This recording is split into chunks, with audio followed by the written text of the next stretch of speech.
So, Mr. Flag, you're holding the Cofiwchdri wearing flag. Have you sold many of those or given many of those out? We sold them. We started making them specially for the Carnarvon March at popular request.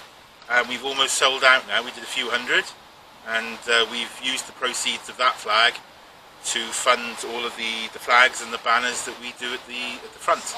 And you've made a flag for Gwenllian. Can you tell us a little bit about that one? It's quite an unusual one. Yeah, Gwenllian for Griffith was a princess, I think from the 14th century, and it was suggested by one of our flag crew that we do a sort of Che Guevara type design for her, and so that flag appeared for the first time in Carnarvon and was quite popular, and is appearing here now for the second time in Merthyr. And who is it that designs that flag?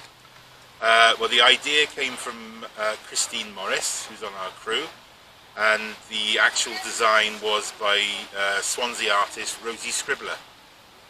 And when you say your crew, what do you mean by your crew? Well, the group Banner Cymru is a collection of volunteers who carry these enormous 4-metre flagpoles at the front of the marches, and also the big Annibyniaeth banner.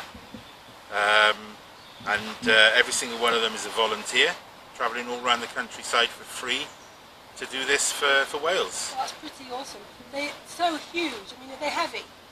No, the whole rig, including the flag, the pole and the equipment to carry it, weighs 4 kilos. That's brilliant. Thank you. You're welcome.